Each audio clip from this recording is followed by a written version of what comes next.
그런즉 우리 강한 자들은, 즉 믿음이 강한 자들은 마땅히 믿음이 약한 자들의 연약함을 짐을 지고 우리 자신만을 기쁘게 하지 말아야 할 것이니라. 우리 각 사람이 자기 이웃을 기쁘게 하되 그의 선을 위하고 세움을 받게 할지니 이는 그리스도께서도 자신을 기쁘게 하지 아니하셨기 때문이라. 오직 이것이 기록된 바 주님을 모욕하는 자들의 그 모욕이 내게 미쳤나이다 함과 같으니라. 무엇이든지 전에 기록된 것들은 우리로 하여금 배우게 하려고 기록되었으니 우리가 성경 기록들이 주는 인내와 위로를 통하여 희망을 갖게 하려 하심이라. 이제 인내와 위로의 하나님께서 너희에게 그리스도 예수님을 따라 서로를 향하여 같은 마음을 갖게 하셔서 한 마음과 한 입으로 하나님 곧 우리 주 예수 그리스도의 아버지께 영광을 돌리게 하시기를 원하노라. 그러므로 그리스도께서도 우리를 받아들이셔서 하나님께 영광을 돌리신 것 같이 너희도 서로를 받아들이라. 아멘. 지난 주일에 저희들이 이 로마서를 읽으면서 생각하였습니다. 그때 그 배경이 로마에 있는 소수의 유대인 그리스도인들과 대부분의 그릭 말을 쓰는 이방인 그리스도인들이 로마의 곳곳의 집에서 가정교회 멤버들을 이루고 있다고 했습니다. 그리고 그 두 그룹이 하나님 앞에서 화목하여 아름다운 평화를 이루는 교회가 되지 못하고 분쟁들이 있다고 하였습니다. 그랬기 때문에 자신이 유대인으로서 그리스도의 제자가 된 이 바울은 유대인 그리스도인들과 그릭 말을 쓰는 이방인 그리스도인 전체가 하나님의 이름으로 하나 되기를 원하여서 이 편지를 썼습니다. 그 시작을 분쟁을 일으키는 주역이 되는 유대인 그리스도인들이 하나님 앞에서 어떤 죄인의 모습인지를 보여주는 것으로 하였습니다. 그리고 이방인도 그 유대인 그리스도인과 별 차이가 없이 하나님 앞에서 죄인일 수밖에 없다는 것을 보여주었습니다. 1장 마지막 부분에 22가지의 죄들을 나열함으로써 유대인들이 자랑하는 것이 얼마나 헛된 죄투성인 위선인 것을 밝혀주시고 이방인들도 유대인과 같이 하나님 앞에서는 영광에 달아들이 못한 죄인일 수밖에 없음을, 예수 그리스도가 아니고는 하나님 앞에 은혜를 받을 수 없음을 밝혀주었습니다. 그리고 중간 7장에 가서는 예수 그리스도를 가장 닮았다고 인정하는 자기 자신을 밝혔습니다. 얼마나 자기 자신이 영적으로 힘든 내적인 전쟁을 날마다 하고 있는지를 고백했던 것입니다. 예수 그리스도 외에는 자기도 날마다 이 죄와 싸우는 그 삶 속에서 자유로울 수 없음을 고백했습니다. 그러니 로마서의 이 편지 전체는 이 글을 쓰신 바울 자신과 로마 교회 곳곳의 가정교회에서 분쟁을 일으키는 유대인 그리스도인들과 그들 때문에 고통을 당하며 또 세력을 이루는 그릭 그리스도인들 전체가 하나님 앞에서 하나 되는 이것을 떠나면은 하나님 앞에 올바른 제자의 삶이 아닌 것을 뼈저리게 느끼게 합니다.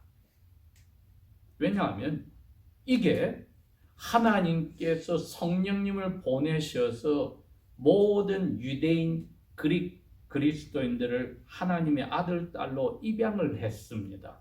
그랬는데 가족 멤버들끼리 끊임없이 서로의 자존심을 내세우며 싸운다고 생각해 봅시다. 이게 얼마나 아버지의 가슴을 아프게 하며 이들을 입양하도록 자기 자신을 희생하신 큰 형님이요 오빠 되신 맏아들 예수님의 가슴을 아프게 하는지 모릅니다. 오늘날도 고래와 마찬가지로 자녀를 많이 가진 부모들의 가슴은 그 자녀들 사이에 다툼이 있을 때에 평안이 없습니다.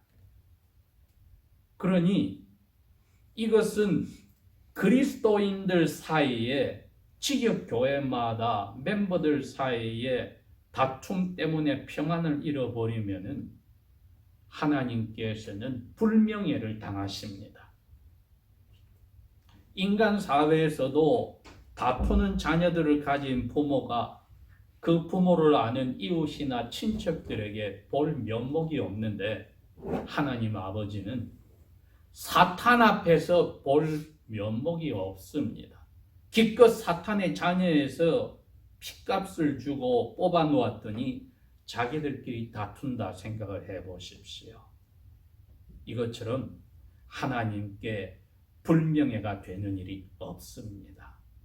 오늘 제목을 제가 1절에서 7절까지를 우리 주님 예수 그리스도의 아버지 하나님을 영화롭게 하라. 이건 성령께서 오늘 사도 바울의 입을 통해서 하신 명령이기도 합니다. 우리 주님 예수님이 아버지라고 부르는 그 하나님을 우리가 영화롭게 해야 한다. 아들, 딸로 만드신 목적이 큰아들 예수님을 닮아가게 하려고 했다고 성경은 밝혔습니다. 그래서 성령님이 제일 먼저 우리 그리스도인들에게 할 수 있는 특권을 주신 게 이거였습니다. 아빠, 하나님을 예수님처럼 아빠라고 부를 수 있게 하셨습니다. 인간 세상에도 자기 자녀들이 있는 그리스도인들이 전혀 모르는 다른 애를 입양해 왔을 때 그 아기가 자기 자녀들과 똑같이 대접을 받고 사랑을 받고 또 훈련을 받아서 자기 자녀들과 같이 자기들을 아빠, 엄마라고 부르게 하는 것은 아름다운 모습입니다. 성령님이 우리에게 하나님을 아빠라고 부르게 하셨기 때문에 큰아들 예수님을 닮아가게 하는 그 원동력인 성령님이 오늘 우리에게 이제 참된 삶의 목적을 보여주시는 겁니다. 아들 하나님이 하늘에서 그냥 천사들의 대접을 받으며 신으로서 살면 되는데 왜 사람으로, 그것도 이스라엘의 북쪽 산골에 나사렛에서 자라게 하시고 자기가 사랑을 베풀었던 사람에게 배반을 당하여 죽음에까지 이르게 하셨던가?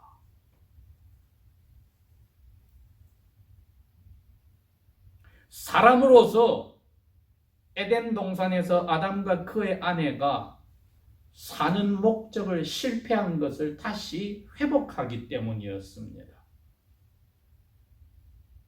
우리가 오늘 아침에 스스로에게 한번 물어봅시다. 나는 왜 사는가? 내 사는 목적이 무언가? 내가 멀리 다른 나라까지 와서 공부하고 하는 이 이유가 뭔가?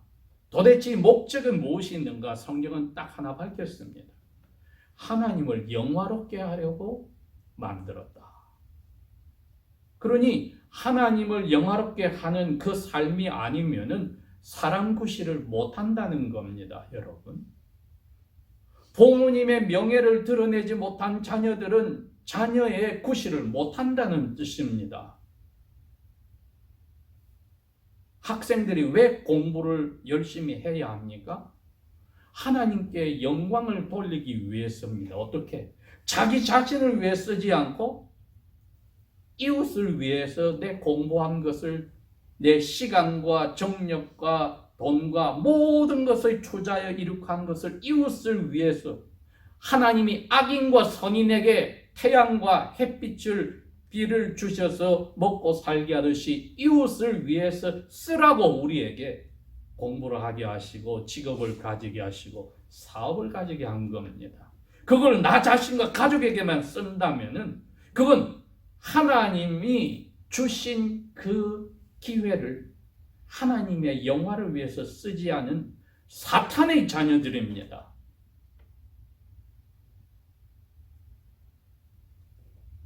오늘 성령님께서 사도 바울에게 이 명령을 로마에서 서로 싸우고 있는 교회 멤버들에게 주신 이유가 거기에 있습니다. 6절과 7절에 보십시오. 한 마음과 한 입으로 하나님 곧 우리 주 예수 그리스도의 아버지께 영화를 바치게 하기를 원한다. 너희들 이거 실패하면은 그리스도인의 삶은 사탄의 자녀들의 삶으로 아버지께 불명예를 갖다 드리는 가룟 유다와 같은 삶이 될 수가 있는 거야. 거기다가 덧붙여 7절에 그렇기 때문에 그리스도께서 우리를 받아들이셔서 하나님께 영화를 바치신 것처럼 너희도 서로를 받아들이라.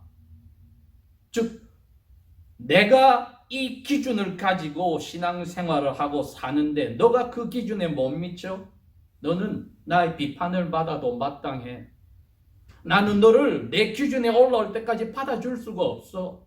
겉으로는 인사하고 무난을 해도 나하고 같이 어울리기 힘들어. 너 실수한 건 내가 용서해 줄 수 없어. 너 노력해.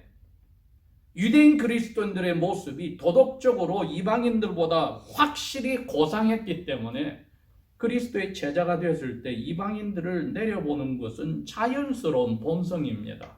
죄된 본성입니다. 남을 자기보다 낮게 여기기가 힘든 것입니다.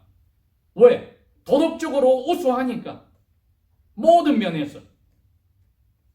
로마 제국의 황제까지 인정해 주어서 세금을 면제시켜 주고 유대인들끼리의 생활을 할 수 있도록 길을 열어줄 정도였으니 이방인 그리스도인들과 같은 예배를 한다는 것에서 마음으로 겸손이 들어갈 자리가 없었던 것입니다. 오늘날로 치면 우리 그리스도인들 사이에 뱃속에서부터 하나님을 믿는 믿음의 가정에서 자란 사람들과 기성신자들이 초신자들과 늦게 예수를 믿은 사람들의 이것저것 구멍난 모습을 보고 존경을 하지 못하고 자기 수준에 다다들지 못하였다고 해서 알게 모르게 깔보는 것과 다름이 없는 것입니다. 예수님은 그런 태도는 너희들의 그러한 교만의 모습에 초신자들이 넘어져서 신앙이 파산이 될 때는 너희들은 자살하여 죽는 것보다도 더 지독한 하늘의 벌을 받게 된다고 경고한 것을 우리는 잊지 말아야 합니다. 그러니 사도 바울이 그 두려움과 떨림으로 이러한 명령을 로마에 있는 자기 동족 유대교 그리스도인들과 그릭 그리스도인에게 주지 않을 수가 없는 겁니다. 너희들은 예수님을 봐라. 예수님이 왜 사람으로 오셔서 그렇게 사셨니? 사람의 목적인 아담과 그의 아내가 실패한 하나님께 영화를 돌리기 위해서 사신 모습 보여준 거야. 돌아가시는 그 전날 로마 병정들과 대제사장이 보낸 병정이 잡으러 오기 몇 시간 전에 예수님이 제자들 앞에서 기도를 합니다. 요한복음 17장 4절에 고백했습니다. 아버지, 제가 사람으로 살면서 아버지를 영화롭게 했습니다. 구체적으로 그걸 이야기하십니다. 아버지께서 하라고 막히신 일을 제가 완성했습니다. 여러분, 그게 아버지께 영화를 돌리는 자기의 삶이었습니다.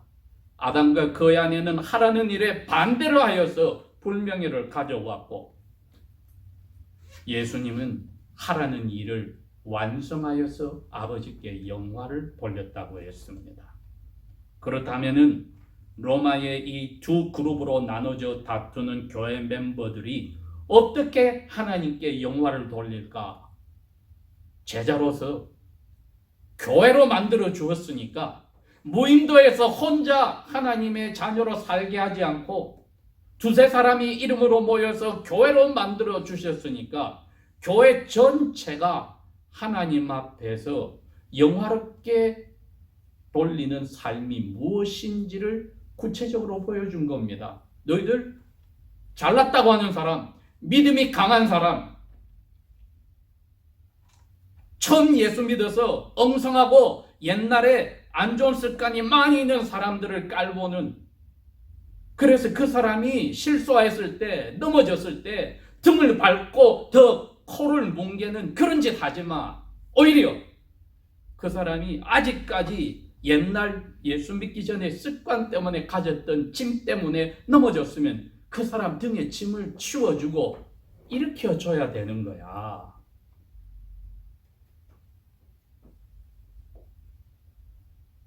왜? 예수님이 그렇게 하셨거든 하고 이야기하신 겁니다. 7절에 분명히 이야기했습니다.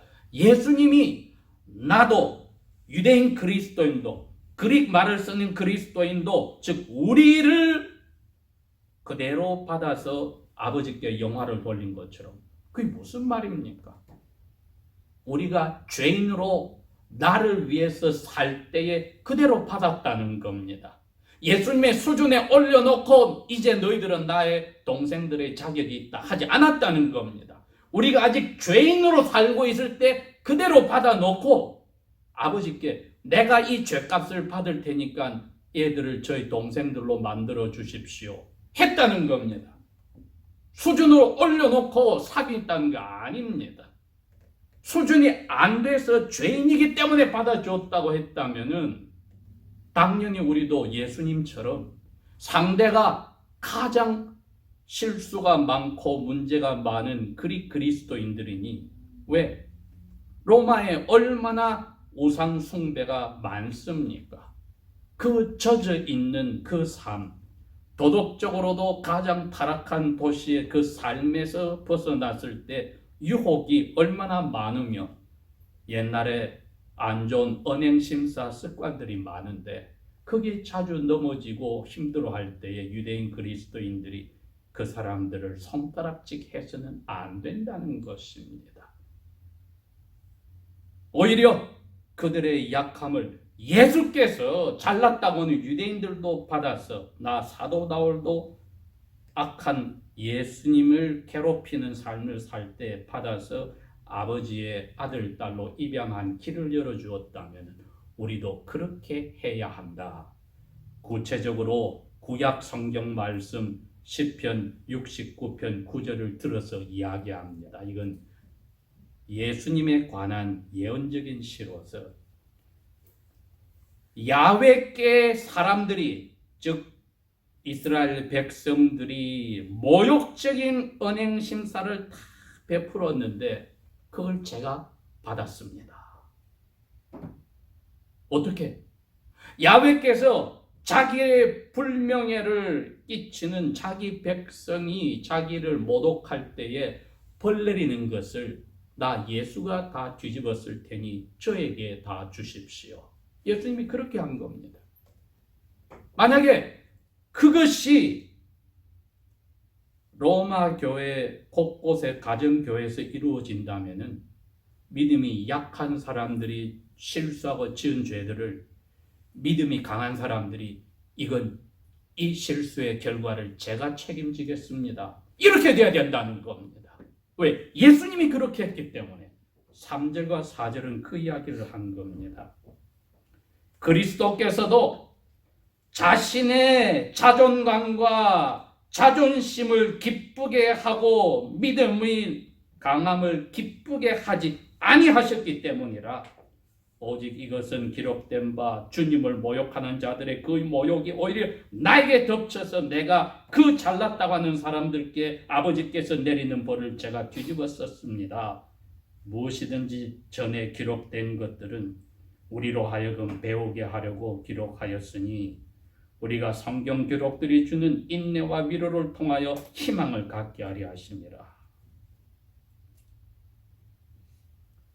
이렇게 생각한다면은 교회가 하나님의 가족이라고 했을 때 얼마나 하나님 앞에서 예수 그리스도께서 이 교회 하나됨을 중요시 하시는지 자기 삶을 통하여 가장 자격 없는 사람들을 일으켜서 그 자리에 자기가 가서 그들을 다 받아들여서 아버지 아들 딸로 만들어 주셨을 때에 예수님은 자기 잘난 맛을 위해서 하지 않으시고 힘들어 지쳐있는 그 사람들이 희망을 가질 수 있도록 넘어진 자리에서 일으켜 주셨다. 2절은 그래서 우리 각 사람은 자기 스스로의 믿음과 깨끗함을 만족하는 그 죄의 자리에 가지 말고 약한 이웃이 하나님 앞에서 하나님의 아들, 딸로 살 수 있도록 그분의 이익을 위해서 살아야 한다. 이게 하나님을 영화롭게 하는 하나님이 주신 미션이기 때문입니다. 무인도에서 혼자 믿지 않게 하시고 두세 사람으로 교회로 이루게 하셨을 때에는 서로를 향하여서 약한 사람을 붙들어서 하나 되게 하는 미션을 주셨습니다. 그걸 이루면은 우리는 예수 그리스도의 아버지 하나님을 영화롭게 하는 것입니다. 이렇게 되었을 때야 한 목소리를 내고 한 마음을 가지고 예수 그리스도의 아버지 하나님을 우리는 영화롭게 하느니라. 그렇지 않으면 기도시 다 같이 아멘 하는 것도 다 같은 찬송을 한 자리에서 같이 부르는 것도 하나님을 속이는 위선의 자리에 갈 수밖에 없는 것입니다.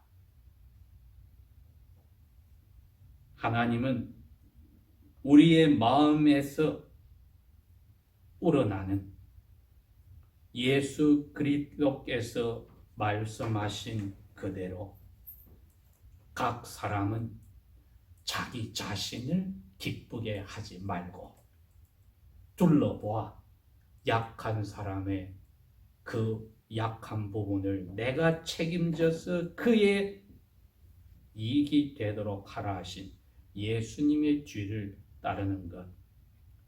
그때 저희들이 힘이 없어서 제 스스로가 도저히 이렇게 하기가 힘듭니다. 저는 영적 교만이 너무나 인이 박혀 있어서 너무나 힘듭니다. 제가 가지고 있는 기준을 낮추기가 힘듭니다. 피를 흘릴 때까지 죄와 싸우는 자리에 가지 않았기 때문에 그런 뻔뻔한 태도가 나오는 겁니다. 성경 말씀은 우리에게 그것을 포기하고 예수 그리스도처럼 이웃을 위하여 자기를 바치고 그 있는 모습대로 받아줄 수 있는 영화롭게 할 희망을 주셔서 견디게 하시고 위로를 받게 하신다. 이 두 가지를 성령님이 우리에게 견디게 하시고 위로를 받게 하셔서 인이 박혀있는 우리의 그 오만함과 위선과 교만을 하나님이 중간에 포기하지 말아라. 너희 분명히 교회로 주셨으니 분명히 하나님께 영화를 돌릴 수 있도록 그 자리로까지 서로를 위하여서 바꿔줄 그 소망을 포기하지 않도록 내가 인내할 수 있게 견디게 하고 위로를 해줄 거니까 스스로에게 자포자기하여 중간에 그만두는, 그래서 교회를 바꿔버리거나 약한 사람하고 관계가 없어져 버리는 그러한 무지막지한 죄의 자리에 들어가지 않도록 해라. 7절 다시 한번 이야기합니다.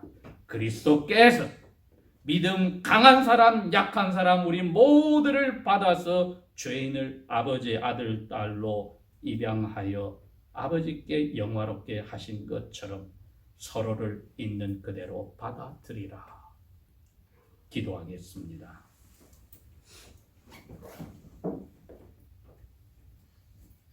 아버지 하나님, 다시 한번 성령께서 그리스도 예수의 교회를, 그 모임 자체를 얼마나 귀하시고 중요시 하시는 것을 보았습니다. 우리 개개인의 멤버들의 삶 속에 주신 그 임무를 완성하여서 그리스도께서 받으심처럼 서로를 그대로 받아 아버지를 영화롭게 하는 개인과 교회가 되게 도와주십시오. 성령이여, 그 일이 이루어질 때까지 저희들이 인내하고 위로를 받아 포기하지 않게 소망을 굳게 잡게 도와주십시오. 예수님 이름으로 감사 기도합니다. 아멘.